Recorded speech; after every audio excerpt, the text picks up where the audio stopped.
Welcome. Today I'm going to be looking at semi-abstraction again. I'm going to be following on from my last video where I played around in my sketchbook and then almost completed a finished painting. I've done some more studies, so I wanted to show you a little bit more of those, a little bit more of my process with these ones. So I hope you enjoy this video today. This is a little series of florals I've been working on.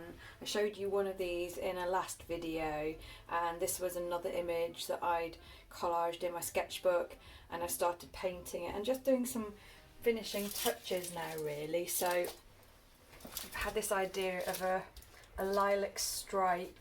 I originally did a sort of white pattern on the vase, but I tried it, I ended up wiping it off, I didn't really love it. So I still got to decide what's happening on the vase, but just for now I'm going to start my stripes. So I'm going to do quite sort of thickish stripes. Yeah, and I like that colour, that works really well. Okay, so I'm happy with that.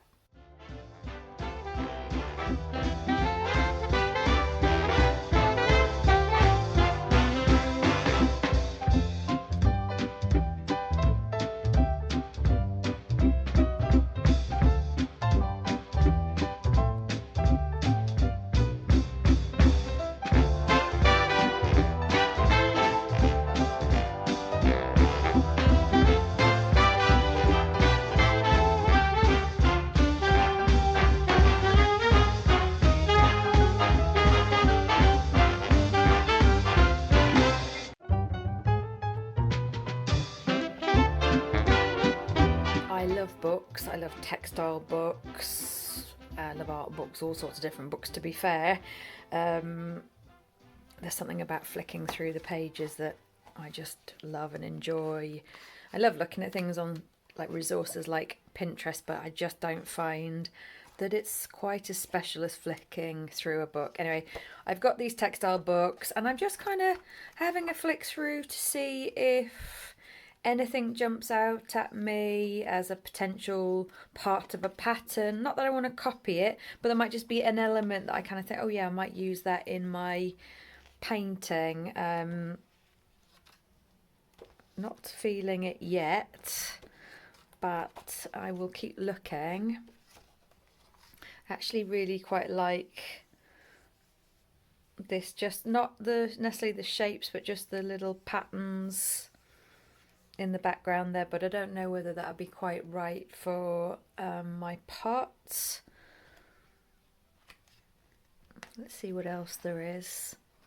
And also these are great resources for stylization as well, so that idea of semi-abstraction, because obviously these textile artists have already semi-abstracted some foliage and some plants, and so they could be some really interesting shapes in here, or ways that they've applied the colours that could be a really good starting point. I'm never aiming to copy somebody else's, but there could just be little elements that could be, you know, like these little pods here. I think the camera's going to shake now because my cat's come to say hello. Or it could be these tiny little flowers here, or it could be you just take a little element here. So yeah, keep looking at books for inspiration and ideas for patterns, and also how to maybe, I mean, these are beautifully stylized. Yeah, the camera's going to shake. Come and say hello then. Come on. Yeah. Come on. Come say hello. Oh, no. I'm really sorry I shouted at you, but you were about to wipe yourself, rub yourself against my easel with lots of wet oil paint. Painting in cats, particularly oil paints, is quite an interesting combination. I have to be really careful where I put my canvases and really not leave them anywhere where the cats can rub themselves against. But I'm really sorry that I shouted at you. Next, I'm going to show you another one of these small studies that I've been working on.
So I just wanted to pop on quickly at the end of this video and show you where I've got up to with these paintings. They're not far off being finished, but I just wanted to get this video out for you, and I've got a couple of little issues going on, one being drying time with paint. So this one is nearly finished. I'm going to put some really thick blue stripes onto this, sort of maybe sort of a slightly lighter greenish blue. You know, I put the ground on and I put those coloured sections, so I put sort of pink sections and blue sections and left some of them yellow.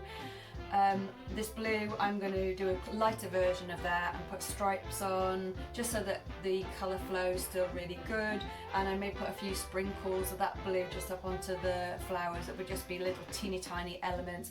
And then that one's finished. This one's been more problematic, as you've probably seen from the videos. I've tried the white sort of pattern that I'd done originally in the collaged study. It didn't work. I've tried sticking bits of paper onto it and tried dots on it, tried triangular shapes. I've looked at the book.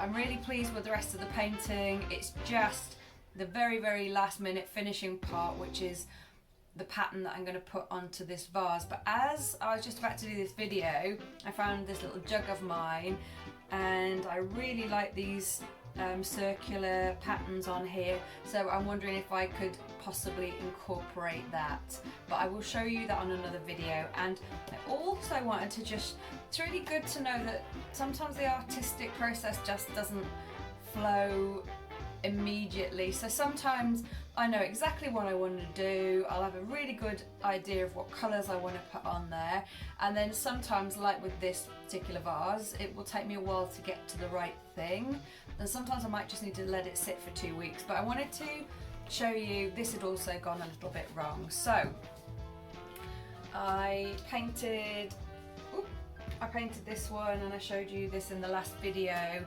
and the green that I had on the tablecloth of this one just wasn't drying, so I realised there was actually something wrong with the paint. So I scraped off as much as I could, and I'm going to reapply the same colour, and I still want to do the same thing that I was doing, putting polka dots on.